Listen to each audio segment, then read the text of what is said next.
என் அன்பிற்குரிய 12ஆம் வகுப்பு மாணவர்கள் அனைவருக்கும் என்னுடைய இனிய வணக்கங்கள். அன்பிற்குரிய மாணவர்களே, நாம் இந்த இணைய வழி வகுப்புல இயல் 6 நிறைவு செஞ்சிட்டோம். இன்னைக்கு நாம பார்க்கிறது இயல் 6ல் இடம்பெற்றிருக்கக்கூடிய வாழ்வியல், அதாவது நிறைவு பகுதியாக இடம்பெற்றிருக்கக்கூடிய வாழ்வியல் திருக்குறள். அதாவது இயல் 6க்கு அப்பாற்பட்டுதான், ஆனா இதுல இருந்தும் நமக்கு வினாக்கள்லாம் வரும். எனவே நீங்க மாணவர்கள் இந்த வாழ்வியல்ல ஏற்கனவே 3வது இயல்ல ஒரு வாழ்வியல் இருந்திருக்கும், அதே மாதிரி 6வது இயல்ல ஒரு வாழ்வியல் இருக்கு. இந்த ரெண்டையுமே நீங்க நல்லா பாத்துக்கிறணும். இன்னைக்கு நாம பார்க்க போறது திருக்குறள். திருக்குறளை பற்றி நாம சொல்ல வேண்டிய தேவையே இல்லை. மனிதனாக வாழ்வதற்கு திருவள்ளுவர் இயற்றிய ஒரு உன்னத தெய்வ திருமறை இந்த திருக்குறள்.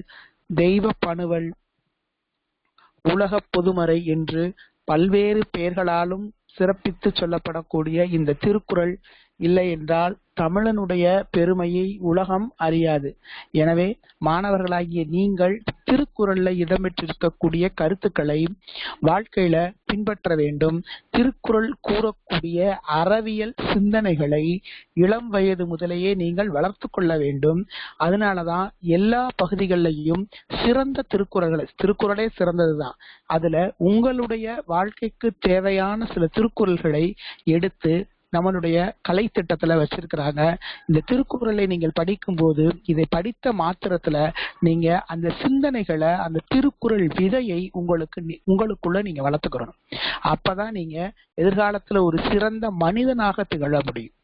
அப்ப திருக்குறள் என்பது நம்ம மனிதனாக மாறுவதற்கு, மனிதனாக வாழ்வதற்கு தேவையான அத்தனை நல் குணங்களையும் உள்ளடக்கிய ஒரு தெய்வ திருமறை. சரிங்களா? அதைத்தான் இங்க நம்ம பார்க்க போறோம். இந்த திருக்குறள்ல இன்னைக்கு நாம ஒரு சில திருக்குறள்களை பார்க்கிறோம். பாருங்க, முதல்ல கொடுத்திருக்கக்கூடிய அதிகாரம் எண் 43ல அறிவுடைமை என்ன கொடுத்திருக்காங்க? அறிவுடைமை கொடுத்திருக்காங்க. அறிவு அற்றம் காக்கும் கருவி, செருவார்க்கும் உள்ளளிக்கல் ஆகா அரண். அறிவு அற்றம் காக்கும் கருவி. இப்ப அறிவு உடைமை அப்படின்னா என்னன்னு பாத்துருவோமே. உடைமைனா என்னப்பா? உடைமைனா கைப்பொருள். உடைமைனா என்னது? கைப்பொருள். இப்ப நம்ம ஒரு பை வச்சிருக்கோம் அப்படின்னீங்களா, அது நம்மளுடைய கைப்பொருள், நம்மகிட்ட இருக்கக்கூடிய பொருள். ஒரு புத்தகம் வச்சிருக்கோம்னா அது ஒரு பொருள், கைப்பொருள். அப்ப ஒவ்வொரு மனிதனும் அறிவை சிலவற்றை உடைமையாக வைத்துக் கொள்ள வேண்டும்னு நிறைய உடைமைகளை வள்ளுவர் திருக்குறள்ல சொல்லியிருக்காரு. ஒழுக்கமுடைமை, அறிவுடைமை, அன்புடைமை அப்படின்னு சில உடைமைகளை சொல்லியிருப்பார்.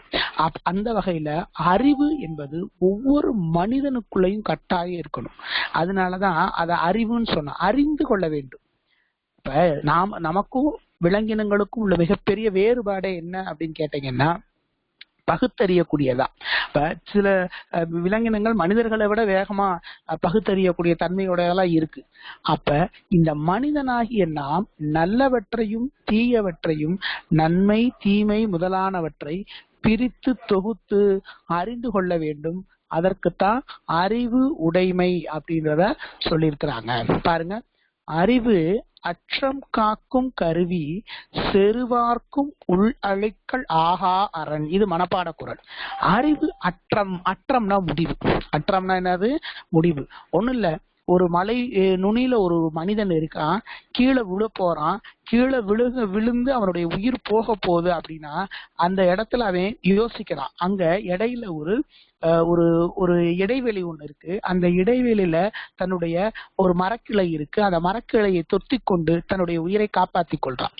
அப்ப தன்னுடைய உயிர் போகக்கூடிய நிலையிலும் கூட அவன் தன்னுடைய உயிரை எப்படி காத்து கொள்ள வேண்டும் என்ற உணர்வு ஏன் வருதுன்னா, அந்த இருக்கக்கூடிய, அப்ப இந்த இடத்துல துளை இருக்கு, இந்த இடத்துல மரக்கிளை இருக்கு, இதை பிடிச்சு மேல ஏறலாம் அப்படின்ற அறிவு. அப்ப அறிவுன்றது என்னன்னா, நமக்கு அழிவு நேராமல், அற்றம்னா முடிவுப்பா, இறுதி, அழிவு. அற்றம்னா என்னது? முடிவு அல்லது இறுதி அல்லது அழிவு. அறிவு அற்றம் காக்கும் கருவினா, அப்ப அறிவு நமக்கு அழிவு வராமல் காக்கக்கூடிய ஒரு கருவி. அது மட்டும் அல்லாமல் செருவார்க்கும்னா பகைவர்னு அர்த்தம். செருவார்னா என்ன அர்த்தம்? பகைவர். பகைவர்களால் உள் அழிக்கல், அழிக்கல் என்பது தொழிற்பெயர். உள் அழிக்கல் என்றால் உள்ளே சென்று அழிக்க முடியாத, ஆகா அரண், ஆகான முடியாத, அரண்னா பாதுகாப்பு. ஒரு அரசன், ஒரு எதிரி அரசன் இருக்கானா, ஒரு அரசன் தேடி வந்து என்ன செய்யணும், அவனுடைய கோட்டைகளை அழிக்கலாம், அவனுடைய கொத்தளங்களை, அவனுடைய வீரர்களை கொள்ளலாம். ஆனா அந்த அரசனுடைய அறிவை அவனால அழிக்க முடியுமா? அழிக்க முடியாது. அப்ப பகைவர்களால உள்ளே சென்று அழிக்க முடியாத ஒரு வலிமையான பாதுகாப்பு எதுன்னு கேட்டீங்கன்னா அறிவு. அதத்தான் வள்ளுவர் சொல்றாங்க பாருங்க, அறிவு அற்றம் காக்கும் கருவி. அறிவு என்பது அழிவு நேராமல் ஒருவனுக்கு காக்கக்கூடிய கருவி. அது மட்டுமல்லாமல் பகைவர்களால் உள்ளே சென்று அழிக்க இயலாத ஒரு வலிமை மிகுந்த பாதுகாப்பு ஆகும். அதான் அறிவு அழிவு வராமல் காக்கும் கருவியாகும். அன்றியும் பகைவர்களால் அழிக்க முடியாத பாதுகாப்பு அரணும் அதுவே ஆகும். அடுத்த குறள் பாருங்களேன். சென்ற இடத்தால் செலவிடாது தீது ஒருயி நன்றின் பால் உய்ப்பது அறிவு.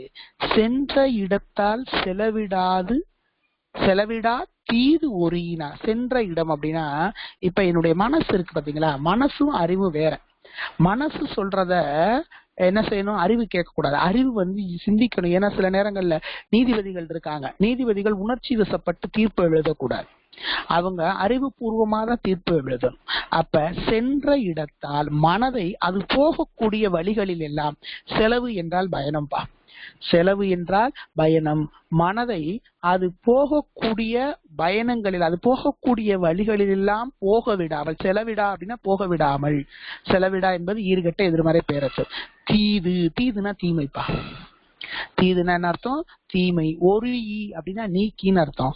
மனதை, சென்ற இடம் என்பது பெயரச்சம், சென்ற இடம் என்பது என்னது, இறந்த கால பெயரச்சம். மனதை அது போகக்கூடிய வழிகளிலெல்லாம் போக விடாமல் தடுத்து, தீயவற்றின் பால் அவற்றை செல்லாமல் நீக்கி, தீமையானவற்றை எல்லாம் நீக்கி, நன்றி, நன்றினா நன்மைன்னு அர்த்தம். நன்றின் பால் அப்படின்னா நன்மை இடத்து, நன்மை வசம். உய்ப்பது அப்படின்னா செலுத்துவதுன்னு அர்த்தம். உய்ப்பதுன்னு என்ன அர்த்தம், செலுத்துவது, தருவது. அப்ப மனச அது போக வழியில எல்லாம், ஐயோ இந்த செயலை செஞ்சா என்னுடைய தந்தையார் வைவாரு, இந்த செயலை செஞ்சா என் தாய்க்கு பிடிக்காது, இந்த செயலை செஞ்சா எங்க ஆசிரியர் திட்டுவாங்க அப்படின்னு மனது சொல்லக்கூடியத மனசு சொல்லும், சும்மா செய்டா பாத்துக்கலான்னு. ஆனா மனதை அது போக விட கூடிய அந்த பயணங்களில் எல்லாம், அந்த போகக்கூடிய செலவுகள் எல்லாம் அந்த பயணத்தை நீக்கி, தீமையானவற்றை எல்லாம் நம்மிலிருந்து நீக்கி நன்மையின் வசம், நன்மையின் பால் செலுத்துவதே உண்மையான அறிவாகும். பாருங்க, சென்ற இடத்தால் செலவிடா தீது ஒருயி நன்றின் பால் உய்ப்பது அரிது. ஒருயி என்பது என்னப்பா இலக்கண குறிப்பு, சொல்லிசை அளபடை. ஒரு ஈ என்பது என்னது, சொல்லிசை அளபடை. அங்க ஈ நெடில் ஈ குறில் வந்திருக்கு, ஒரு ஈனா நீக்கின்னு அர்த்தம், சரிங்களா? அப்ப இது சொல்லிசை அளபடை. மனதை அது போக்கில் செல்ல விடாமல் தீமையிலிருந்து விலக்கி நல்ல வழியில் செலுத்துவதே அறிவாகும். பாருங்க, எப்பொருள் யார் யார் வாய் கேட்பினும் அப்பொருள் மெய்ப்பொருள் காண்பது அறிவு. எப்பொருள், பொருள்னா ஒரு செய்திப்பா. எந்த செய்தியை யார் சொன்னாலும், இப்ப ஒரு நண்பன், நல்ல நண்பன் இருக்கான்னு வைங்களேன், அவனை பத்தி இன்னொரு நண்பன் வந்து நம்மகிட்ட ஏதாவது தேவையில்லாத சொல்லுவான், அவனை பற்றி, ஏன்னா நம்மளுடைய நட்பை பிரிப்பதற்கு சொல்லுவான். ஆனா அவன் என்ன சொல்லியிருக்கான்றத சொன்ன மாத்திரத்திலே நம்ம நம்பிட்டோம்னு வச்சுக்கோங்க, நமக்கு அறிவு இல்லைன்னு அர்த்தம். அப்ப எந்த செய்திய யாரு சொன்னாலும், நானாகவே இருக்கட்டும், யாரு சொன்னாலும், இன்னைக்கு பள்ளியோட விடுமுறைடா சொல்லிட்டாங்கடா அப்படின்னு தவறான தகவலை சொல்லுவான். ஆனா அன்னைக்கு பள்ளி நடந்திருக்கும், அதே முதல் போயிருப்பான். அப்ப சொன்ன உடனே என்ன இருக்கணும், ஒண்ணு அதற்கான தரவுகளை தேடிக்கணும், யாரு சொன்னா, எவரு சொன்னா, அல்லது ஆசிரியர்கிட்டயே தொலைபேசி வாயிலாக கேட்டிருக்கணும். அப்ப இதெல்லாம் என்ன அர்த்தம்னா, யாரு சொன்னாலும் நம்ம நம்பிடக்கூடாது. படித்தவர்கள் நம்ம சொல்லுவோம், அவன் தான் சொன்ன, உனக்கு எங்கப்பா போச்சு புத்தி அப்படின்னு கேக்குறாங்களா? இது கிராமத்துல சாதாரணமா கேட்டு போயிடுறாங்க. அப்ப நம்ம என்ன சொன்னா, யாரு எது சொன்னாலும் உடனடியாக அதை அப்படியே நம்பி விடாமல் அந்த செய்தியில இருக்கக்கூடிய உண்மைத்தன்மை, அதான் மெய்ப்பொருள்னாங்க. மெய்ப்பொருள்னா உண்மையை ஆராய்வதே, உண்மையை காண்பதே மிகச்சிறந்த அறிவு. அதான் எப்பொருள் யார் யார்வாய் கேட்பினும் அப்பொருள் மெய்ப்பொருள் காண்பது அறிவு. எப்பொருளை யார் சொல்ல கேட்டாலும் அப்பொருளில் இருக்கக்கூடிய மெய்யான பொருளை, அதில் இருக்கக்கூடிய உண்மையை காண்பதே அறிவு. இதுல ஒரு அணி வந்திருக்கு பாருங்க, சொற்பொருள் பின்வரு நிலையணி. இந்த பொருள் என்ற வார்த்தை எத்தனை தடவை வந்திருக்கு? 1 2 3 முறை வந்திருக்கு. 3 முறை வந்தாலும் அதுக்கு அர்த்தம் என்னன்னா செய்தின்னு தான் அர்த்தம். எனவே ஒரு பொருள் என்ற சொல் மீண்டும் மீண்டும் வந்து செய்தி என்ற ஒரே பொருளை சொல்வதால், ஒரே பொருளை தருவதால் இது சொற்பொருள் பின்வரு நிலையணி. சொற்பொருள் பின்வரு நிலையணி விளக்குகன்னு கேட்பாங்க, குறிச்சு வச்சுக்கோங்க. அணி, அணி விளக்கம், சான்று, அணி பொருத்தம் என்றவாறு நீங்க எழுதணும். எவ்வது உறைவது உலகம் உலகத்தோடு அவ்வது உறைவது அறிவு. எவ்வது உறைவது, உறைவதுன்னா இயங்குவதுன்னு அர்த்தம். இந்த உலகம் எப்படி இயங்குதோ அதே மாதிரி நாமளும் இயங்கணும். உலகம் ஒரு பக்கம் இயங்கிடுச்சுன்னா நாம ஒரு பக்கம் இயங்கக்கூடாது. இப்ப அந்த காலத்துல நம்ம என்ன செய்யணும், மண்பானை தண்ணி குடிச்சோம். இந்த காலத்துல மண்பானை தண்ணி குடிக்கிறது ரொம்ப நல்லது, சரிங்களா? ஆனா அதற்காண்டி கிடைக்காத இடங்கள்ல போய் நம்ம அதை தேட முடியாது. அந்த காலத்துல மின் விசிறி இல்ல, என்ன செஞ்சிருந்தோம், இந்த ஓலை விசிறிகளை வச்சு வீசிக்கிட்டு இருந்தோம். இந்த காலத்துல நான் அப்படிதான் இருப்பேன் அப்படின்னு சொன்னா சரிங்களா? அப்ப காலத்துக்கு தகுந்த மாதிரி சில விஷயங்கள்ல நாம மாற்றம் அடையணும். இப்ப நூலகத்துக்கு போக முடியல, நூலகத்துக்கு இந்த கொரோனா நேரம், அப்போ நூலகத்துல நம்ம என்ன செய்யறோம், இணையவழியிலேயே நிறைய நூலகங்கள் இருக்கு, லைப்ரரி அப்படின்னு இருக்கு. அது வழியா நம்ம போய் படிக்கலாம். இல்ல நான் வந்து அலைபேசியில எல்லாம் பயன்படுத்த மாட்டேன், லைப்ரரியில எனக்கு தேவையில்லைன்னு சொன்னோம்னா நம்மளுடைய அறிவை என்ன செய்ய முடியாது, விருத்தம் செய்ய முடியாது. அப்ப இந்த உலகம் எப்படி இயங்குகிறதோ, எவ்வது உறைவது உலகம் உலகத்தோடு அவ்வது உறைவது அறிவு. இந்த உலகம் எத்தகைய உயர்ந்த நெறிகளில் செல்கிறதோ அந்த நெறியில் உலகம் உலகத்தோடு, அவ்வதுனா அந்த வழியில், எவ்வதுனா எவ்வழியில், உறைவதுனா செல்வது. உலகம்னா தெரியும் உங்களுக்கு, உலகம் என்பது இடவாகு பெயர். உலகத்தோடு அவ்வது உறைவது அறிவு, அந்த வழியில் அதுடைய பின்பற்றி நடப்பதே அறிவு. இதுக்கு ஒழுக்கமுடைமையில கூட ஒரு குறள் சொல்றாரு, உலகத்தோடு ஒழுகல் உலகத்தோடு ஒட்ட ஒழுகல் பலகற்று கல்லார் அறிவிலாதார். இது உங்களுக்கு தெரிந்த குறள், பார்த்துக்கங்க. எதிரதா காக்கும் அறிவினார்க்கு இல்லை அதிர வருவதோர் நோய்னா. எதிரதா காக்கும் அப்படின்னா எதிர்காலத்தில் நிகழப்போவதை காத்து அதை, இப்ப நம்மகிட்ட நிறைய பணம் வருது, ஒரு வகையில ஏதோ சம்பாரிச்சிட்டோம் வந்துருச்சு, அந்த பணத்துல சிலவற்றை நம்ம என்ன செஞ்சு வைக்கலாம், சேர்த்து வைக்கலாம். நம்ம என்ன சேமிச்சு என்ன செய்ய போறோம்ட்டு நம்ம என்ன செய்யறோம், அந்த பணத்தை பூரா அழிச்சிட்டோம்னா சில நேரங்கள்ல நமக்கு ஏதாவது ஒரு தேவை வந்துடும். ஒரு மருத்துவ செலவோ உள்ளது, ஏதோ ஒரு முக்கியமான செலவுகள், கல்விக்கு செலுத்தணுமோ ஏதோ வந்துருச்சு அப்படின்னா நம்ம என்ன செய்யலாம், நம்ம வைத்திருந்த சேமிப்பு தொகையை எடுத்து நம்ம கட்டலாம். ஆனா எதிர்காலத்துல நடக்க போறது தெரியாம அந்த பணத்தை நம்ம அந்த நேரத்துல கிடைக்கும் போது ரொம்ப நல்ல ஆடம்பரமா செஞ்சிருந்தோம் அப்படின்னா அந்த நேரத்துல நம்ம என்ன செய்யணும், வேற யார்ட்டையாவது போய் கேட்டு நிக்கணும், இல்லைன்னா கடன் வாங்கணும். அப்ப எதிர்காலத்து நிகழப்போவதை கருத்தில் கொண்டு செயல்படக்கூடிய அறிவு உடையவர்களுக்கு ஒருபோதும் அதிர அப்படின்னா நடுங்கன்னு அர்த்தம். அதிரன்னா அர்த்தம் நடுங்க. வருகின்ற நோய்னா துன்பம்பா, நோய்னா என்ன அர்த்தம், துன்பம். துன்பம் என்று எதுவுமே இல்லை. அப்ப அவன் என்ன செஞ்சிருப்பாங்க, சரியா யோசிச்சு செயல்பட்டிருப்பாங்க. பின்பு வரப்போவதை முன்பே அறிந்து காத்து கொள்ளக்கூடிய அறிவுடையருக்கு, அறிவினார் அப்படின்னா அறிவு உடையவர்கள்னு அர்த்தம். இல்லை அவர் நடுங்கும்படியாக, அவர் வருந்தும்படியாக வரக்கூடிய துன்பம் என்பது ஒன்றும் இல்லை. அதான் பின்பு வரப்போவதை முன்பே அறிந்து காத்து கொள்ளும் வல்லமை கொண்ட அவருக்கு, அறிவுடையவர்க்கு அவர் நடுங்கும்படியாக வரக்கூடிய துன்பம் ஒன்றும் இல்லை. அடுத்து சிற்றினம் சேராமை. அடுத்த அதிகாரம் என்ன சொல்லியிருக்காங்க, சிற்றினம் சேராமை. சிற்றினம் அப்படின்னா தன்னுடைய வயதுனால அல்லது இப்ப வயதுனால கம்மியானவங்களோட சேரணும்னு அர்த்தம் இல்ல. சிற்றினம் என்பது என்ன அப்படின்னா கீழான எண்ணங்கள் கொண்டவர்களோடு நட்பு கொள்ளக்கூடாது. எப்பயுமே நம்ம நட்பு எப்படி இருக்கணும்னா உயர்ந்த வகையில நட்பு கொள்ளணும், நல்லவர்களோடு நட்பு கொள்ளணும். சரிங்களா? அப்ப கூடா நட்பு வைத்திருந்தால் அது கேடாகத்தான் முடியும். கூடா நட்பு கேடாக முடியும் அப்படின்னு வள்ளுவர் அது நம்ம ஒரு சொலவடை சொல்றப்ப அதைத்தான் வள்ளுவர் சிற்றினம் சேராமை அப்படின்னு சொல்றாரு. கீழான எண்ணம் கொண்டோரோடு, அதாவது கீழான செயல்பாடுகள் கொண்டோரோடு சேராமல் இருத்தல் நல்லது. பாருங்க, மனத்தான் ஆம் மாந்தர்க்கு உணர்ச்சி, இனத்தான் ஆம் இன்னான் எனப்படும் சொல். அப்ப மக்களுக்கு இந்த மனத்தான் ஆம் அப்படின்னா என்ன அர்த்தம்னா, நம்ம மனசு என்ன உணர்ச்சினா இயற்கை. இப்ப ஒரு உயிர்கள் துன்பத்துல இருக்கு, போற வழியில ஒரு தண்ணிக்குள்ள ஒரு கோழி குஞ்சு விழுந்து தத்தளிச்சு கிடக்கு. நம்ம என்ன செய்வோம்? அதை அந்த கோழி எடுத்து வெளியே இது பண்ணுவோம். இது நமக்கு இயற்கையாக ஏற்படக்கூடிய உணர்ச்சி. அது மாதிரி ஒருத்தனை நல்லவேன்னு சொல்றது எப்படின்னா, அவன் யார் கூட சேர்ந்து இருக்கானோ அவன் கூட சேர்ந்தவரோட கூட்டத்தை வச்சுதான் இருக்கான். நல்ல கூட்டத்தை, இப்ப நல்லவே ஒருத்தே நல்லா படிக்கிறவன் கொள்றவன் என்ன செய்வான்? தெருவுல சும்மா திரிகிறான் பத்தியா, வெட்டி வேலையா, அடுத்தவர்களுக்கு துன்பம் கொடுத்துக்கிட்டு அடுத்தவர்களுடைய காசை வச்சு இது பண்ணிக்கிட்டு களவு செஞ்சுக்கிட்டு அவன் கூட போய் சேரலாமா? சேரக்கூடாது. அப்ப அவன் யார் கூட சேர்ந்து இருக்கிறானோ அவனை வச்சுதான் அவனுடைய மதிப்பே. அதான் சொல்றாங்கல்ல, உன்னை பற்றி சொல், உன் நண்பனை பற்றி சொல், நான் உன்னை பற்றி சொல்கிறேன் அப்படின்னு சொல்றோம்ல. அது மாதிரி மனத்தானாம் மாந்தர்க்கு உணர்ச்சி, இனத்தானாம் இன்னான் எனப்படும் சொல்.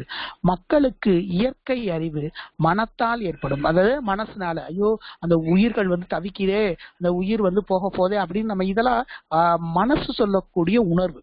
அப்ப நான் இப்படிப்பட்டவர் என்று உலகத்தாரால் மதிக்கப்படும் சொல் சேர்ந்த இனத்தாரால் ஏற்படும். நல்லவர்களோட சேர்ந்தா அவன் நல்லவன்பா, அவங்க அவன் சேர்ந்து இருக்கிற ஆளுகள் எல்லாம் பாத்தீங்களா தங்கமானவங்கன்னுவாங்க. இதே ஒரு தேவையில்லாத கூட்டத்தோட சேர்ந்தோம்னா அது சேர்ந்திருக்க கூட்டம் பூரா குள்ளநெறி கூட்டமா இருக்கும்ன்றாங்க. அப்ப இந்த உலகம் எப்படி பார்க்குது பாத்தீங்களா? அதான் நல்லவர்களோடு சேர வேண்டும். நல் இனத்தின் ஊங்கும் துணையில்லை, தீ இனத்தின் அல்லல் படுப்பதுவும் இல். நல் இனத்தின் அப்படின்னா நல்ல இனம். நான் சொல்றது நல்ல இனம் என்பது அறிவால், ஒழுக்கத்தால், பண்பால் உயர்ந்தவர்கள். சரிங்களா? நல் இனத்தின் ஊங்கும்னா அதை விட அர்த்தம். துணை இல்லை. நல்லினத்தை காட்டிலும் வேறாக ஒருத்தருக்கு துணை, நல்ல துணையே தேவையில்லை. தீ இனத்தின், அப்ப தான் சேர்ந்த கூட்டம் தீமையான கூட்டத்தோட சேர்ந்து இருந்தானா அதை போல அல்லல்னா துன்பம். அல்லன்னா என்ன அர்த்தம்? துன்பம். படுப்பதுவும் இல். படுப்பதுவும் அப்படின்றது என்ன அளவடை? இன்னிசை அளவடை. என்ன அளவடை? இன்னிசை அளவடை. அதை போல துன்பம் தருவதும் இல்லை அப்படின்னு வள்ளுவர் சொல்றாரு. பாருங்க, நல்ல இனத்தை விட சிறந்ததாகிய துணையும் இந்த உலகத்தில் இல்லை, தீய இனத்தை விட துன்பத்தை தரும் பகையும் இல்லை. துன்பத்தை தரக்கூடிய பகையும் இல்லை. அப்ப நல் இனத்தின் ஊங்கும் துணை இல்லை, தீ இனத்தின், தீ இனம், தீ கூட்டல் இனம், தீ இனம் என்னது? அளபடைதான். சரிங்களா? தீ இனம், தீமை கூட்டல் இனம், மை விகுதி கெடும். அப்புறம் தீ கூட்டல் இனம், அது என்னது? நம்ம உடம்படு மெய்ப்புணர்ச்சி. உயிரெழுத்து ஒன்றுபடாது, அதை உடம்படுத்த ஒரு என்ன தோன்றும்? ஒரு மெய் தோன்றும். அதுதான் ஐவழி எவ்வும். அந்த விதியை நல்லா பாத்துக்கங்க. இது மாதிரி நல் இனத்தின் ஊங்கும் துணை இல்லை, தீ இனத்தின் அல்லல்னா என்ன சொன்னேன்? துன்பம் படுப்பதுவும் இல் அப்படின்னு. அடுத்து வினை திப்பம். திப்பம்னா என்னப்பா? உறுதி, வலிமை. உறுதி, வலிமை. நம்ம ஸ்ட்ராங் அப்படின்னு சொல்றோம்ல. வினை திப்பம் அப்படின்னா என்ன அர்த்தம்? ஒருவன்கிட்ட இருக்கக்கூடிய செயலின் வலிமை. இப்ப இந்த கொரோனா காலகட்டம், நம்ம வீட்டுல உட்காந்து பள்ளிக்கூடத்துக்கு வர முடியாத சூழல் இருந்தபோது நாம படிக்கணும். எப்படி படிக்கணும்? நம்ம இணைய வழி வகுப்புல படிக்கிறோம், ஆசிரியர்கள் சொல்றதை செய்யணும், இது செய்யணும். அப்ப நம்ம இதுக்கெல்லாம் ஒரே குறிக்கோள் என்னன்னா, நம்ம 12ஆம் வகுப்புல நல்ல மதிப்பெண்கள் வரணும். நம்மளுடைய எதிர்கால வாழ்க்கையில நம்ம என்னவா ஆகணும்னு நினைக்கிறோமோ அதாக மாறணும். அப்ப நம்மகிட்ட இருக்கக்கூடிய செயலுடைய வலிமை தான் இதெல்லாம் காட்டும். அதுதான் வினை திட்பம் என்பது, செயலில் இருக்கக்கூடிய வலிமை. என்ன செயல் செய்யணும்னு நினைக்கிறோமோ அந்த செயல்ல உறுதியா இருக்கணும். செஞ்ச செயல்ல பின்வாங்க கூடாது. நம்ம மேற்கொண்ட அதுதான் இந்த வள்ளுவர் வினை திட்பம் என்ற அதிகாரத்துல சொல்றாரு. பாருங்களேன், வினை திட்பம் என்பது ஒருவன் மனத்திட்பம், மற்றைய எல்லாம் பிற. வினை திட்பம் என்றால் வினை வலிமை, செயல் வலிமை. அது எதை பொறுத்து அமையுமா, அது எதை காட்டுமா, ஒருவனுடைய மனத்திற்பம். மனது உறுதியா இருந்தா அந்த செயல்ல உறுதியா இருக்கும். சரிங்களா? கடைசி நேரம் நம்ம ஓட்டப்பந்தயத்துல எல்லாரும் நமக்கு முன்னாடி ஓடுறாங்க, ஆனாலும் கூட அவன் தன்னுடைய மனதை தளராமல் அப்படியே முன்னேறி ஓடி முதல் பரிசு வாங்குறானே அந்த கடைசி நொடி கூட, அது அவனுடைய மன வலிமை. உடல் வலிமையை விட மன வலிமை வேணும் முதல். அப்ப வினைத்திற்பம் என்பது ஒருவன் மனத்திற்பம், மற்றைய எல்லாம் பிற. நல்ல செயல்பாடு என்பதற்கு மன உறுதியே வேண்டும். மற்றைய எல்லாம், மற்றைய இல்லைன்னா மற்றவை, பிறவை எல்லாம் பிற அப்படின்னா அதெல்லாம் அதற்கு அடுத்துதான், அதெல்லாம் தேவைப்படாது அப்படின்னு சொல்றார் வள்ளுவர். மற்றவை எல்லாம் பயன்படா. சொல்லுதல் யாருக்கும் எளிய, அறியவாம் சொல்லிய வண்ணம் செயல். சொல்லுதல் யாருக்கும் எளிய. இப்ப நான் சொல்றேன், நீங்க தேர்வுல எல்லாருமே 600க்கு 580 வாங்கணும், 590 வாங்கணும்னு சொல்றேன், அது எனக்கு எளிது. ஆனால் அந்த சொன்னவற்றை செய்து காட்ட வேண்டியது யாரு? நீங்க. அப்ப அவங்களுக்கு தான் என்ன செய்யும், அந்த சிரமம் தெரியும். அப்ப சொல்லுவது எல்லாருக்கும் எளிய. அப்ப நீ என்ன செய்யணும், உன்னால எவ்வளவு முடியும் வீட்டுல சொல்லிடணும். நான் 11ஆம் வகுப்புலயா 12ஆம் வகுப்புல இவ்வளவு மதிப்பெண்கள் வாங்குவேன், கட்டாயம் 550க்கு மேல வாங்குவேன், 580க்கு வரை வாங்குவேன், அதுக்கு மீறி என்னால வாங்க முடியாது. அப்ப நம்ம என்ன செய்யணும்னா, சொல்றது எது வேணாலும் சொல்லலாம். 600க்கு 599 வாங்குறேன்னு கூட சும்மா சொல்லலாம். ஆனா வாங்கி காட்டுறதுதான் சாமர்த்தியம், வாங்கி காட்டுவது நம்மளுடைய திறமை. இப்ப சொல்லுதல் யாருக்கும் எளிய, சொல்லுவது என்பது எல்லோருக்கும் எளிமையான விஷயம். அறியவாம், அரியனா கடினம்னு அர்த்தம். அறியவாம்னா என்ன அர்த்தம்? கடினம். சொல்லிய வண்ணம் செயல். சொல்லிய வண்ணம்னா சொல்லிய முறைப்படி, சொல்லியதுபடியே நடப்பது கடினம், அது கஷ்டம் தான் எல்லாருக்கும். பாருங்க, இச்செயலை இவ்வாறு செய்து முடிக்கலாம் என்று சொல்லுதல் எவர்க்கும் எளியது, சொல்லியபடி செய்து முடித்தல் அரியது. அதுதான் வள்ளுவர் சொல்றது. சொல்லுதல் யாருக்கும், யாருக்குன்னா எல்லாரும் சொல்லலாம். சொல்லுதல் என்பது தொழிற்பெயர்ப்பார். எளிய அப்படின்னா எளிமையானது, அறியவாம் சொல்லிய வண்ணம் செயல். பாருங்க, எண்ணிய எண்ணியாங்கு எய்துவ எண்ணியார் திண்ணியர் ஆகப் பெறின். எண்ணிய அப்படின்னா தான் நினைத்ததை, தான் எண்ணியதை. எண்ணிய ஆங்கு அப்படின்னா எண்ணியவன். இப்ப நான் மனசுல ஒண்ணு நினைக்கிறேன், சொன்னேன்ல 600க்கு 580க்கு மேல எடுக்கிறேன்னா அதற்கு இப்பயே நீ திட்டம் தீட்டிடணும். அப்ப எண்ணியவற்றை எண்ணியபடியே, எய்துவ அப்படின்னா அடைவர்னு அர்த்தம். அப்படி அடைகிறவங்க, அந்த எண்ணியவங்க இருக்காங்க, அதை நினைத்த அந்த செயலை செய்ய நினைத்தவர்கள், அவர்கள் திண்ணியர் அப்படின்னா மன உறுதி உடையவர். அவரு மன உறுதி உடையவராக இருந்தால்தான் அந்த செயல் என்ன செய்ய முடியும், செய்து காட்ட முடியும். அப்ப எண்ணிய எண்ணியாங்கு எய்துவ எண்ணியார் திண்ணியர் ஆகப் பெறின். எண்ணிய எண்ணியாங்கு அப்படின்னா எண்ணிய வண்ணமே, நினைத்த வண்ணமே. எய்துவ அப்படின்னா அடைவர். எண்ணியார் அப்படின்னா எண்ணியவர்கள், அதாவது வினையாளனையும் பெயர். திண்ணியர் அப்படின்னா திண்மை உடையவர்கள், வலிமை உடையவர். திண்மைனா வலிமைப்பா, வலிமை உடையவர்களாக இருந்தால், பெரின்னா இருந்தால்னு அர்த்தம். அப்ப எண்ணியவர் மன உறுதி உடையவராக இருந்தால் அவர் எண்ணியவற்றை எண்ணியவாறே அடைவர். இது சொற்பொருள் பின்வரு நிலையணி. குறிச்சுக்கோங்க, சொற்பொருள் பின்வரு நிலையணி. எண்ணிய அப்படின்ற வார்த்தை எத்தனை தடவை வந்திருக்கு பாருங்க, 1 2 3 முறை வந்திருக்கு. எண்ணியன நினைத்தன அர்த்தம். அப்ப அர்த்தம் மாறாமல் ஒரு சொல் பல முறை வந்ததுனால இது சொற்பொருள் பின்வரு நிலையணி. பாருங்க, உருவு கண்டு எல்லாமை வேண்டும் உருள் பெரும் தேருக்கு அச்சாணி அன்னார் உடைத்து. யாரையுமே வடிவத்தை வச்சு குறைவா மதிப்பிடக்கூடாது. இருக்கிறதுல சச்சின் மிக ரொம்ப ஷார்ட்டா தான் இருப்பார், ரொம்ப குட்டையா தான் இருப்பார். ஆனா அவருடைய அந்த சாதனை வேற யாராலையும் முறியடிக்க முடியாத சாதனை. சரிங்களா? அப்ப திருக்குறள் கூட 2 அடியில தான் இருக்கு, ஆனா அது சொல்லக்கூடிய கருத்துக்கள் இருக்கு பாத்தீங்களா, அடாடா எவ்வளவு. அப்ப யாரையுமே வடிவத்தை வைத்து குறைவாக மதிப்பக்கூடாது. சிறுதுரும்பும் பல் குத்த உதவும், சிறுதுரும்பும் பல் குத்த உதவும். உருவு கண்டு அப்படின்னா வடிவத்தை கண்டு. அப்ப கம்பர் இருக்கிறதுலே கொஞ்சம் குட்டையாதான் இருப்பார் போல.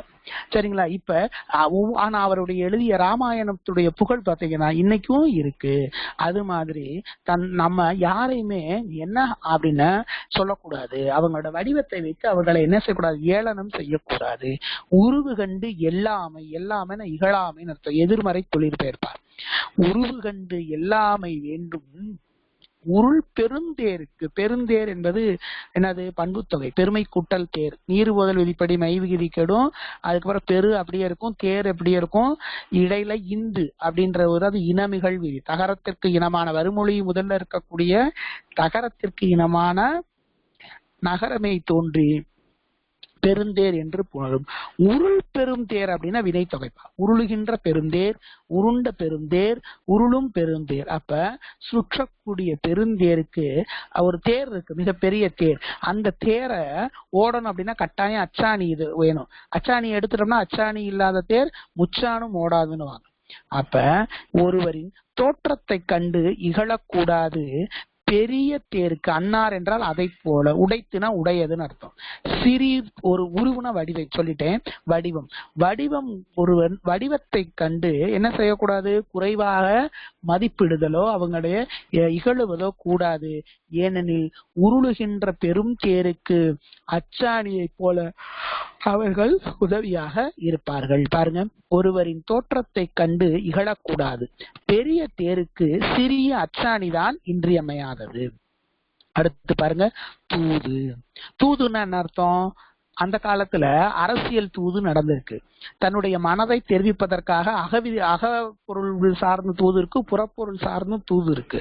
அப்ப தூது என்பது ஒரு முக்கியமான அங்கம். ஏன்னா இந்த எண்பேராயம் ஐம்பெருங்கொழில் தூதுவர்கள் கட்டாயம் இடம்பெறுவாங்க. அப்ப அந்த தூதுவன் தான் ஒரு நாட்டுக்கும் இன்னொரு நாட்டுக்கும் மிகச்சிறந்த பாலமா இருக்கணும். அப்ப அதான் கடன் அறிந்து, அப்ப தூதுவன் அனுப்புன நேரத்துல திரும்பி வந்துடணும். இவன் இதவியெல்லாம் முடிஞ்சுட்டு, இப்ப போர்லாம் முடிஞ்சுட்டு அதுக்கப்புறம் உங்களை எதிரி நாட்டு மண் படையெடுக்க வர்றேன் அப்படின்னு சொன்னோன்னு கேட்கிறாருல இம்சை அரசன்ல, வரும் வழியில எங்களுடைய சித்தப்பன் வீட்டுல விழாவை சிறப்பிச்சுட்டு வர்றேன் அப்படின்னார்ல, அந்த மாதிரி தூதுவன் இருந்தா எந்த அரசனும் என்ன செய்ய முடியாது, வாழ முடியாது. அப்ப கடன் அறிந்து காலம் கருதி இடன் அறிந்து எண்ணி உரைப்பான் தலை. கடன் அறிந்து, கடன்னா கடமைன்னு அர்த்தம், அது ஈற்றுப்போலி, கடைசி எழுத்து மாதிரி இருந்துக்கு. அறிந்துனா தன்னுடைய கடமையை அறிந்து, காலம் நான் தான் சொன்னேன் எந்த நேரத்துல தூது சரியா போனா, ஔவையார் அதியமான்ட்ட தூது போனாங்க. அதே மாதிரி இப்படி அங்கதன், அதாவது ராமன் தூது, அனுமன் தூது போயிருக்கிறார். இப்படி நிறைய பேர் தூது போயிருக்காங்க. தூது போனவர்கள் மிகப்பெரிய போரை எல்லாம் தடுத்து நிறுத்தி இருக்கிறாங்க. அப்ப கடன் அறிந்து காலம் அறிந்து, காலம் அறிந்துன்னா அர்த்தம் எந்த நேரத்துக்கு போகணுமோ அந்த நேரத்தை அறிந்து, இடன் அறிந்து, இடன்னா இடனையும் இடத்தையும் அறிந்து, அதை செய்வதற்குரிய சரியான இடத்தையும் தக்க இடத்தையும் அறிந்து, எண்ணி அப்படின்னா நினைத்து, உரைப்பான் என்றால் அது அதை சொல்லக்கூடியவன் தூதில் சிறந்தவனாக சொல்லப்படுவான். அவனே சிறந்த தூதுவனாக மதிக்கப்படுவான். தலை அப்படின்னா சிறப்புன்னு அர்த்தம். உரைப்பான் என்றால் வினையாளனையும் பெயர். உரை கூட்டல் இப்பு கூட்டல் இப்பு கூட்டலான். உரை பகுதி, இப்பு சந்தி, அடுத்த இப்பு எதிர்கால இடைநிலை. ஆண் என்பது ஆண்பால் வினைமுற்று விகுதி. பாருங்க, கடன் அறிந்து காலம் கருதி இடன் அறிந்து எண்ணி உரைப்பான் தலை. தன்னுடைய கடமை இன்னதென்று தெளிவாக அறிந்து அதை செய்வதற்குரிய ஏற்ற காலத்தையும், அதான் காலம் கருதி. இடன் அறிந்துனா தக்க இடத்தையும் ஆராய்ந்து செல்கின்றவரே சிறந்த தூதுவராக மதிக்கப்படுவார். அடுத்து பாருங்க, மன்னரை சேர்ந்து ஒழுகல். ஒழுகல்னா பின்பற்றுதல், அது தொழிற்பெயர்ப்பா. மன்னரை சேர்ந்து ஒழுகுதல் அப்படின்னா மன்னரை முறையாக என்ன செய்யணும். இப்ப மன்னனுடைய நட்புனா அது முறையாக நம்ம கடைபிடிக்கணும். அதான் மன்னனை சேர்ந்து பின்பற்றுதல்னு அர்த்தம். அகலாது அணுகாது தீக்காய்வார் போல்க இகழ்வேந்த சேர்ந்து ஒழுகுவார். இப்ப ஒரு அரசன் நம்மகிட்ட இருக்கிறான். அந்த அரசன் அரசனும் நம்மளும் சின்ன வயதுல ஒன்னா படிச்சிருக்கோம். ஆமா, அவர் அரசன் ஆயிட்டாரு. அப்ப நம்ம என்ன செய்யணும், நம்ம சின்ன வயசுல ஒன்னா படிச்சிருந்தோம், மற்றவர்கள் முன்னாடிய அவரை என்ன செய்யக்கூடாது, மதிப்பு இல்லாம பேசக்கூடாது. நட்புக்குள்ள நம்ம எப்படி வேணாலும் பேசிக்கலாம், சரிங்களா. ஆனா அவர் ஒரு நாட்டின் அரசராக இருக்கும்போது என்ன செய்யணும், நம்ம என்ன செய்யணும், அவருக்குரிய மரியாதையை குடிக்கணும். அது எப்படி கொடுக்கணும்னு சொல்றாரு பாருங்களேன். அழுகாது அகலாது, அகலாது அணுகாது தீக்காய்வார் போல்க. இப்ப தீ குளிர் நேரம், சுத்தி என்ன செய்யறோம், நெருப்பை மூட்டி அந்த நெருப்புல வந்து கைகளை வச்சு கன்னத்துல ஒற்றிக்கிட்டு இருக்கோம்னு வைங்க. அந்த நெருப்புக்கு பக்கத்துல இன்னும் வேகமா போயிடவும் கூடாது, அந்த நெருப்பை விட்டு இன்னும் தள்ளியும் போயிடக்கூடாது. ஏன்னா ரெண்டுமே என்ன செய்ய, அகலவும் கூடாது அணுகவும் கூட. அகலாதுன்னா விட்டு விலகுதல், அணுகுதல் என்றால் நெருங்குதல். இது ரெண்டுமே அந்த தீக்கு, ஏன்னா அப்பதான் அந்த தீயுடைய நெருப்புடைய சூடு வந்து நமக்கு உடம்புக்குள்ள கேட்கும். இப்ப அகலாது அணுகாது தீக்காய்வார் போல்க, போல்கனா அதை போல. போல்க என்பது இது உவம உருவு வெளிப்படையா வந்திருக்கா. ஓமையணி என்ன ஓமையணினா தொழில் ஓமையணி. அந்த தீக்காய்பவருடைய அந்த தொழில், தீக்காய்பவர்னா நெருப்புல குளிர்காயக்கூடியவர்கள், அந்த குளிர்காயக்கூடியவர்களையே அந்த அவர்களை போல இகழ்வேந்தர். இகழ்வேந்தர் என்றால் என்ன அர்த்தம்னா, தன்னை நம்மை சேராத அரசர்கள். இகழ்னா தன்னுடைய, புகழ்வேந்தர்னா தன்னை புகழக்கூடியவர்கள், இகழ்வேந்தர்னா தனக்கு பகைவேந்தர்கள். சரிங்களா? தனக்கு பகையாக இருக்கக்கூடிய அரசர்களை சேர்ந்து ஒழுகுவார். ஒழுகுவார்னா அவர்களையும் பின்பற்றி பக்குவமாக நடந்து கொள்ள வேண்டும். ஏன்னா அவர் பகை அரசர்கள்ட்ட ரொம்ப என்ன செய்யக்கூடாது, அந்த பகை அரசனுடைய வலிமை அதெல்லாம் நல்லா பார்த்து வச்சுக்கிறோம். சரிங்களா? ஏன்னா நம்ம ஒரு எதிரிட்ட படையெடுத்து போகும் முன்னாடி எதிரியுடைய வலிமையை வந்து என்ன செஞ்சிருக்கணும், நல்லா தெரிஞ்சு படையெடுத்து போகணும். அதைத்தான் அது எதை போல, குளிர்காய்பவர்கள் தீக்கு பக்கத்திலையும் போகக்கூடாது, தீயை விட்டு நெருப்பை விட்டு தள்ளி வரவும் கூடாது. அதை போல இகழ்வேந்தர் பகைவேந்தர்களை பின்பற்றி பக்குவமாக நடந்து, ஒழுகுதல் என்றால் ஒழுகுவார் என்பது, ஒழுகுதல்னா பின்பற்றுதல் அர்த்தம், ஒழுகுவார் என்பது பின்பற்றுபவர், வினையாளனையும் பெயர். சரிங்களா? அப்ப அகலாது அணுகாது தீக்காய்வார் போல்க இகழ்வேந்தர் சேர்ந்து ஒழுகுவார். தீக்காய்வர் அகழாது அணுகாது இருப்பது போல் அரசர்களை சார்ந்து இருப்பவர் பக்குவமாக நடந்து கொள்ள வேண்டும். இது தொழில் உவமை அணி. அடுத்து பாருங்க, பழையம் என கருதி பண்பல்ல செய்யும் கொழு தகைமை கேடு தரும். தகைமை அப்படின்னா குணம்பா. தகைமைனா குணம். கெழு தகைமை அப்படின்னா அதை சேர்ந்த தகைமை, சேர்ந்த நட்பு. அப்ப பழையம் அப்படின்னா நான் சொன்னேன்ல ஆரம்பத்துல, பழையம்னா பழமையானதுன்னு அர்த்தம். நானு அந்த அரசனும் இப்படி பழகிருக்கோம் அப்படின்னு சொல்லிட்டு, பழையம் என கருதி பண்பல்ல அப்படின்னா பண்பு அல்லாதவற்றை அந்த சபையில போய் நம்ம செஞ்சோம்னா, அப்படிப்பட்ட அந்த நட்பு என்ன, எப்படின்னா கெழு தகைமை கேடு தரும். அந்த உரிமையானது, அதை சேர்ந்த அந்த உரிமையானது மிகப்பெரிய கேட்டினை தரும். இப்ப நம்ம இந்த குசேலன்னு ஒரு படம் பார்த்தோம். அவர் வந்து அந்த சூப்பர் ஸ்டாருக்கு வந்து நண்பரா இருக்கிறாரு. இருந்த போதும் கூட போய் சொல்றதுக்கு, அவர் அவ்வளவு பெரிய நடிகரா இருக்கிறார், உச்ச நடிகரா இருக்கிறாரு. நாம என்ன செய்யறோம், ரொம்ப வறுமையில இருக்கிறோம், நம்ம போக முடியலன்னு இருக்கிறப்ப அதுதான் நட்பு. நம்மளுடைய வறுமையை வந்து அவங்கள வச்சு தீக்கணும்னு நினைக்க கூடாது, அவங்களா வந்து உதவி செய்யறது வேற. சரியா? அப்ப பழையம் என கருதி நான் அரசருக்கு பழமையான நட்புடையவன் என்று சொல்லி, பண்பு அல்ல அப்படின்னா அந்த நட்புக்கும் பண்புக்கும் அல்லாதவற்றை செய்வது, அப்படிப்பட்ட கெழு தகைமையானது கேடு தரும். கேடுனா தீமையை தரும். யாம் அரசருக்கு பழமையான நட்புடையராய் உள்ளோம் என கருதி அல்லாதவற்றை செய்தால் அந்த உரிமை கேட்டினை தரும் என்று வள்ளுவர் சொல்றாரு. பாருங்க. அடுத்து உட்பகை. உட்பகைனா சிலர் மனசுக்குள்ளேயே பகை வச்சிருக்கிறாங்க. வெளிப்படையா பகையாளன்னு நம்பிடலாம், ஆனா மனசுக்குள்ளேயே பகை வச்சுக்கிட்டு நம்மளை அழிக்கணும்னு நினைக்கிறான் பாத்தீங்களா, அவனை நம்பவே முடியாது. வல்லவன் ஒரு இந்த திரைப்படம் வந்துச்சுல, அந்த திரைப்படத்துல வல்லவனா இந்த ஒரு சிம்பு வந்து 2 வேடத்துல நடிச்சிருப்பாரு. அப்ப வந்து ஒரு சின்ன பையனை பாத்தீங்களா, அவங்க வீட்டுல எல்லாத்தையும் அழிச்சிருப்பாங்க. அந்த சின்ன பையன் என்ன செய்வாருன்னா சிலம்பாட்டம் அந்த திரைப்படம். சின்ன பையன் பாத்தீங்கன்னா அந்த எதிரி வீட்டுல வந்து அவர் பிரபு போய் கூட்டிட்டு வந்து வச்சிருந்திருப்பாரு. பார்த்தா அந்த சிறுவன் வந்து அந்த வீட்டுல இருக்கக்கூடிய பச்சை குழந்தைகள்ல இருந்து அந்த வயதான பாட்டி வரை எல்லாத்தையும் கொன்றுவான். சரியா? அப்ப பாத்தீங்க என்ன அப்படின்னா, அவ எல்லாத்தையும் கொண்டு, அப்ப அவனுக்கு காரணம் என்னன்னா, அவன் மனசுல இருக்கக்கூடிய அந்த பகை என்ற அந்த தன்மை.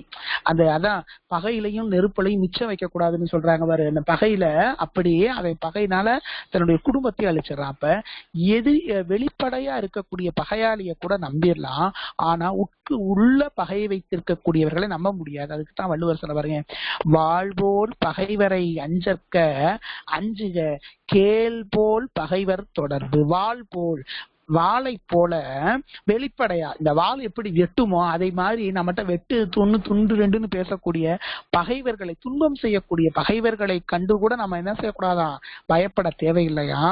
ஆனா மனதுக்குள்ளேயே உறவினர்கள் போல நெருங்கி வந்து நம்மளிடம் பழகி கொண்டே நமக்கு தீமை செய்யறாங்க பார்த்தீங்களா, அவர்களை பார்த்து நாம கட்டாயம் என்ன செய்யணும், அவர்கள் நண்பர்கள் அல்ல, அவர்கள் பகைவர்கள், உறவுகள் அல்ல, அவர்கள் பகைவர்கள், அவர்களை பார்த்து நாம் பயம் கொள்ளுதல் வேண்டும் என்று வள்ளுவர் சொல்றார். எவ்வளவு உண்மையான கருத்து. இந்த காலகட்டத்துல இது முக்கியமான திருக்குறள் தான்.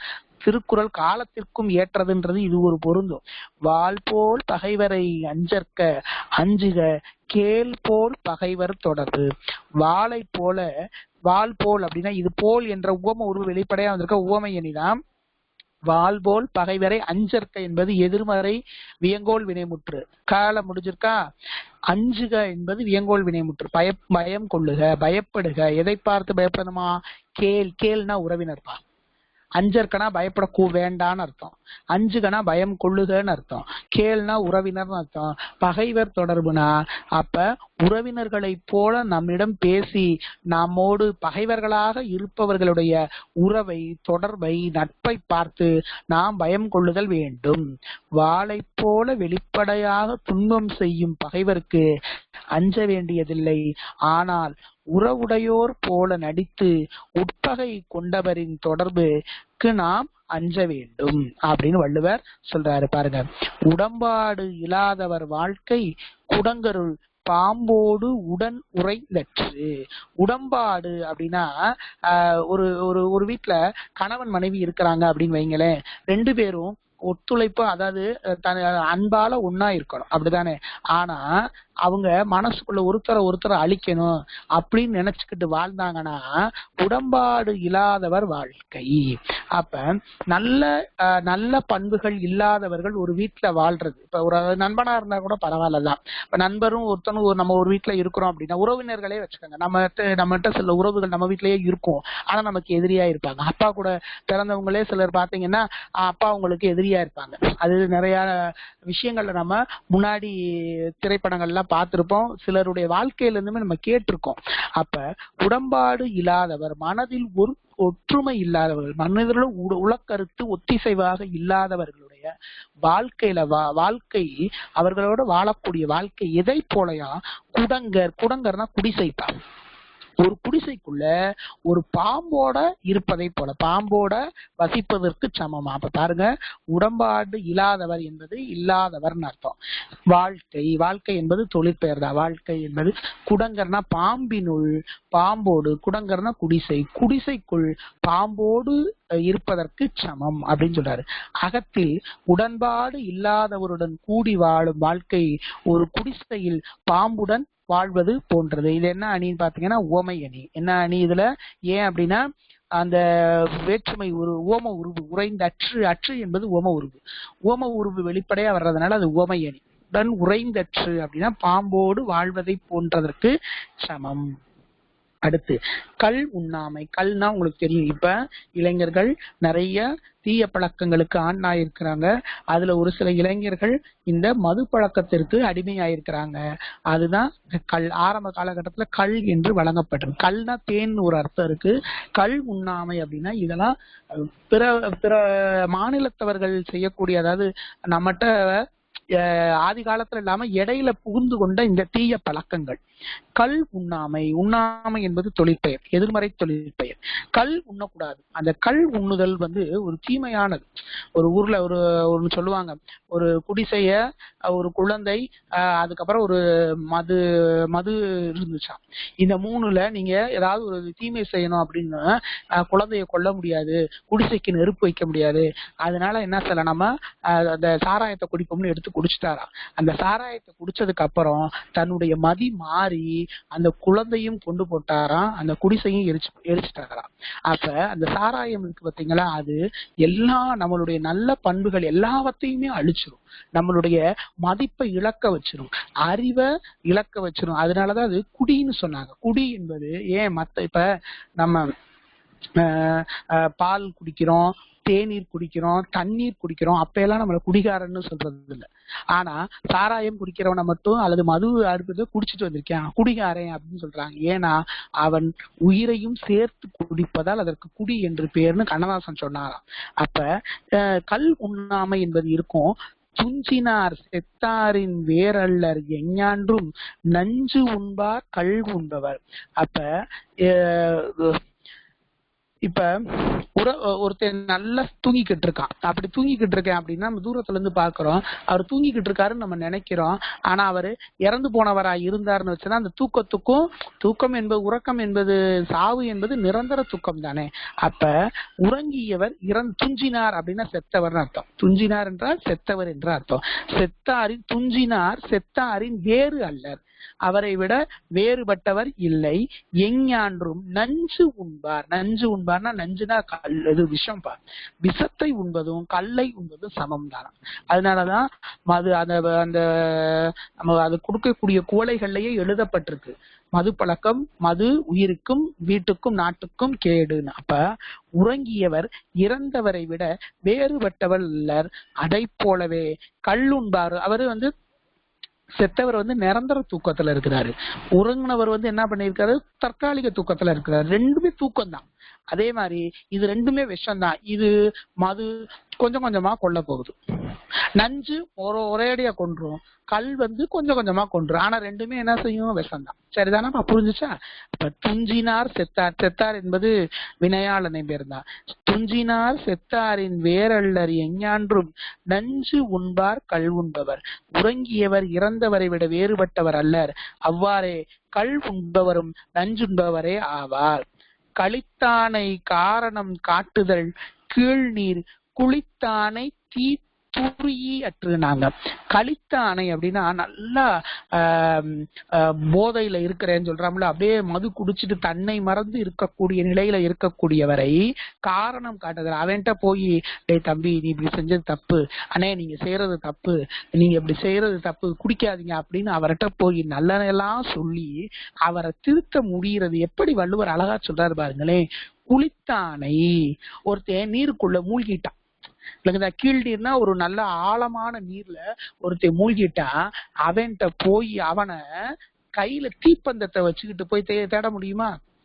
ஒரு குளத்துல மூழ்கினவனை போய் தீப்பந்தத்தை வச்சு தீப்பந்தத்தை குளத்துக்குள்ள கொண்டு போனா அணைஞ்சு போயிடாது. ரெண்டாவது, அடி நீர்ல இருக்கிறவனை போய் என்ன செய்ய முடியாது, தூக்கிவே விட முடியாது. கல்லுண்டு தன்னை மறந்தவனை, மது குடித்து மறந்தவனை ஒருபோதும் காப்பாற்றவே முடியாதுன்னு வள்ளுவர் சொல்லிட்டாரு. அதுக்கிட்ட இது இந்த ஓமையை சொல்லியிருக்காரு. களித்தானை காரணம் காட்டுதல் கீழ்நீர் குளித்தானை தீ துரியி அற்று. துரியி என்பது பாத்துக்கங்க சொல்லி செயலவடை. கல்லுண்டு மயங்கியவரிடம் நல்லன சொல்லி திருத்த முயல்வது நீரில் மூழ்கிய ஒருவரை தீப்பந்தம் கொண்டு தேடுவது போன்றது. சூதுனாலும் உங்களுக்கு தெரியும், சூதாட்டம் ஆடுறது. அந்த காலத்துல பெண்களுக்கு பிடிக்காது சூதுதான். அதாவது இது நம்ம பாரதமே அதனாலதானே நடந்துச்சு. அப்ப சூதுன்றது மிக பெரிய ஒரு தீமையை தரக்கூடியது. இன்னைக்குமே சூதுன்னு நிறைய வேற வேற வடிவத்துல நடக்குது. நம்ம இதுலயே அலைபேசிகள்லயே இந்த சூதாட்டம்லாம் நடக்குது, இந்த கேம்லாம் தடை பண்ணுங்க அப்படின்லாம் வருது பாருங்க. அப்ப சிறுமை பல செய்து சீரழிக்கும் சூதின் வறுமை தருவது ஒன்று இல். சிறுமை பல செய்து, நமக்கு சூதுன்றது சூதாட்டம் என்பது சீட்டாட்டம்லாம் சொல்றாங்களா, அதுதான். அப்படி அவனுக்கு சிறுமைனா பல சிறிய குணங்களையும் பல துன்பங்களையும் பல செய்து சீரழிக்கும், அவனுடைய சிறப்பு எல்லாவற்றையும் அளிக்கக்கூடிய சூதை போல வறுமை தருவது இந்த உலகத்துல வேற எதுவுமே கிடையாது. ஒருவருக்கு துன்பம் பலவற்றையும் உண்டாக்கி அவருடைய புகழையும் கெடுக்கின்ற சூதை போல் வறுமை தருவது வேறொன்றும் இல்லை. பழகிய செல்வமும் பண்பும் கெடுக்கும் கழகத்து காலை புகின். கழகம் அப்படின்றது இந்த இடத்துல எதுனா சூதாட்டக்கூடிய இடம், சூது ஆடக்கூடிய. இப்ப அதுலயுமே நிறைய சொல்றாங்களே, இதெல்லாம் கிளப்புக்கெல்லாம் போறாங்களே, அப்படின்னு சொல்றாங்கல்ல, அதெல்லாம் கழகம் தானே.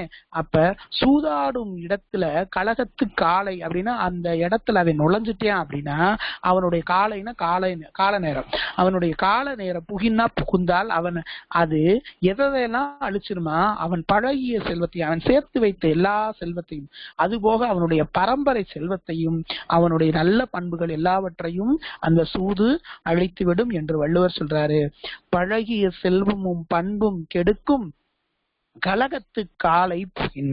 சூதாடும் இடத்தில் ஒருவருடைய காலம் அழியுமானால் அது அவருடைய பரம்பரை செல்வத்தையும் இயல்பான நற்பண்பையும் கெடுக்கும் என்று வள்ளுவர் சொல்றாரு. சரிங்களா? இன்னைக்கு இந்த அதாவது வாழ்வியல் திருக்குறள்ல இருக்கக்கூடிய 20 திருக்குறளையும் பார்த்தோம். இதற்கு பின்னாடி இருக்கக்கூடிய கற்றவை கற்றபின் அதுல இருந்து அதுக்கு அடுத்து பக்கம் எண் 162 நினைக்கிறேன், அது வரை இருக்கக்கூடியது பூரா இதோட தொடர்புடைய வினாக்கள் தான்ப்பா. இது எல்லாத்துக்குமே நீங்க விடை படிச்சு வச்சிடணும், கண்டுபிடிச்சு வச்சிடணும். இலக்கண குறிப்பெல்லாம் பாருங்க. ஒரு இனா சொல்லிசை அளவடை, படுப்பதுவும் இன்னிசை அளவடை, சொல்லுதல் தொழிற்பெயர், இதெல்லாம் நீங்க பார்த்து வச்சுக்கணும். கீழ் நீர் குளித்தானை தீத்துரியி அற்று, இதெல்லாம் என்னது? இப்ப நம்ம சொன்னோம்ல கடைசி குறள், அதெல்லாம் பாருங்க. பெருந்தேர் புணர்ச்சி விதி நடத்தும் போது சொன்னேன். இது எல்லா வினாக்களையுமே நீங்க படிச்சு வச்சுக்கணும். அது போக உடுக்குறியிட்ட அதாவது ஸ்டார் போட்ட திருக்குறள் எல்லாம் மனப்பாட குறள்பா. அந்த மனப்பாட குறளையும் நீங்க நல்லா படிச்சு வச்சுக்கணும். இதுல இருந்து எந்த வினாக்கள் வேணாலும் கேட்பாங்க. எனவே நீங்க திருக்குறளை பொறுத்தளவு எல்லாமே என்ன செய்யணும், தயாரா இருந்துக்கிறணும். சரிதானாப்பா? அப்ப திருக்குறள்ல எது எந்த வினாக்கள் கேட்டாலும் நீங்கள் தயாரா இருக்கணும். இதுல மனப்பாட குறள் எல்லாத்தையுமே நீங்க பாத்துக்கோங்க. சரிதானா? இன்றைய வகுப்பு